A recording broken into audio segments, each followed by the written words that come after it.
क्या करिश्मा एक साल में लीगी हुकूमत ने, शहबाज स्पीड ने करके दिखाया है हमें कि आप ये इतना एक्सपेक्ट कर रहे हैं कि जी आपको 2/3 अक्सरियत। अच्छा देखिए, ये सवाल जो है ना, ये इस्लामाबाद के हमारे समी इब्राहिम साहब को ज्यादा पता होगा। समी इब्राहिम साहब आप हैं ना हमारे साथ? जी मैं ये करूँ कि ये कुछ एहसन इकबाल साहब प्रोफेसर साहब हैं, बड़ी अच्छी नस्तालिक उनकी तबीयत है, धीमे मिजाज की शख्सियत हैं, जो उनका दावा है कि 2/3 अक्सरियत मिलेगी या मिलनी चाहिए उनको, अवाम उनको देंगे इतने वोट। आपको लग रहा है कि जो उनकी 14 माह की 15 माह की कारकर्दगी है उसके बाद वाकई 2/3 की उन्हें उम्मीद रखनी चाहिए? जी नहीं बिल्कुल नहीं। ये वो एक इतनी बड़ी गलत बयानी है कि मुझे हैरत है कि उन्होंने ये बात कही। ये हुकूमत भाग इलेक्शन से इसलिए रही है कि इनको पता है कि ये इलेक्शन हार जाएंगे। ये जो सारा कारखाना लगाया हुआ है ये बिल्कुल झूठ का कारखाना इसीलिए तो है कि इलेक्शन से आप बच सकें। और अभी तो लतीफ़े हो रहे हैं। देखें, ये जो पीडीएम के लोग हैं, अभी मैं जरूर जिक्र करूंगा इस बात का। अभी खबरों में मैं सुन रहा था हेडलाइन कि वो कामरान टसोरी साहब जो गवर्नर हैं सिंध के, वो उनकी स्टेटमेंट चल रही थी अपने पाँव पर खड़ा होना पड़ेगा, अब वक्त आ गया है इक्तिसादी सूरत हाल को हम ऐसे करेंगे। अप्रिशिएट भी करे थे ना शहबाज साहब को कि भाई इन्होंने हमें डिफॉल्ट होने से बचा लिया। कामरान टसोरी साहब को लोग जानते हैं और उनकी जो स्टैंडिंग है उसको भी जानते हैं। तो ये इस तरह की ये गैर संजीदा गुफ्तगू है।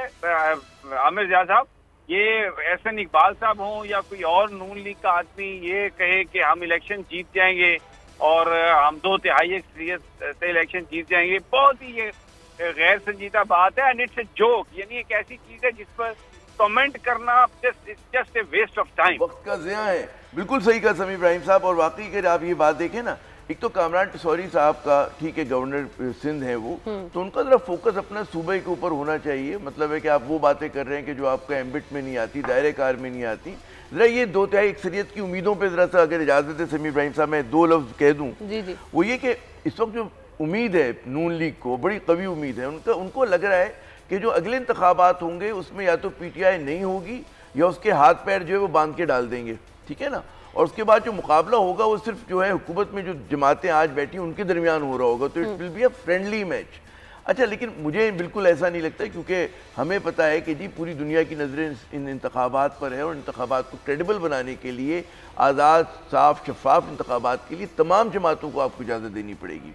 दूसरी बात ये कि जो इनका एक ये ख्वाब है, बात ही कि इनकी कारकर्दगी इतनी नाकिस रही है और हर चीज़ में इनकी किसी भी चीज़ में क्लैरिटी नहीं है, ठीक है ना। कि आपको पता है इनकी माशी पॉलिसी, मिफ्ता इस्माइल कुछ और करते थे, डार साहब कुछ और करते थे। अगर फिर मतलब है कि खाकम बदहन डार साहब को एक और एक्सटेंशन मिल जाती, उन्होंने पहली पाकिस्तान की मईशत को नाकाबिल तलाफी नुकसान पहुँचाए तो मज़ीद पहुँचाएंगे, ठीक है ना। तो आपको अच्छा इसी वजह से आप देखें कि जो IMF ने इनसे बात नहीं की, वज़ीर ख़ज़ाना से बात नहीं की, उन्होंने वज़ीर आज़म से बात की। हमारे आर्मी चीफ को अपना किरदार अदा करना पड़ा।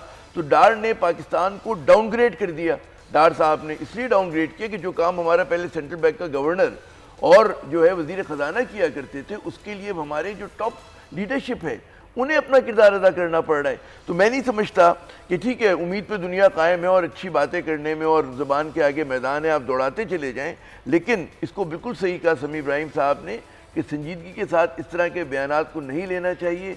इस लीडरशिप में, इस क़यादत में ना आपको विजन नज़र आता है, ना कमिटमेंट नज़र आता है, ना अवाम दोस्ती नज़र आती है, ना मुल्क से आपको एक कहते हैं ना कि आपको इस मुल्क को वाकई आगे ले जाना है। अवाम के लिए एक और मुश्किल, आटे की अदम दस्तयाबी पर अवाम परेशान। आटे की फराहमी खासी मुश्किल का शिकार है और अवाम को मुश्किलात का सामना है। शदीद गर्मी में यूटिलिटी स्टोर्स के बाहर लंबी लंबी कतारें। घर में आटा नहीं है, घर वाले जो है ना हम लोग तंदूर के आटा लेके, रोटी लेके जो है ना उसी पे ही गुजारा कर रहे हैं। बोल ने निभाई सहाफती जिम्मेदारियां, पहुंचाई घर घर ये आवाज। यूटिलिटी स्टोर से सस्ते आटे का हुसूल शहरियों के लिए ख्वाब बन गया।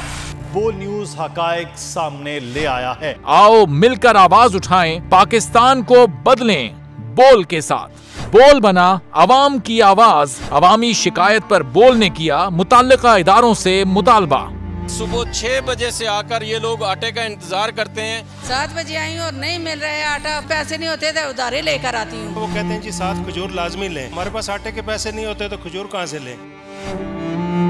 क्योंकि बोल है पाकिस्तान का नंबर 1 न्यूज चैनल। सब्सक्राइब करें और बेल दबाएं ताकि कोई खबर रह न जाए।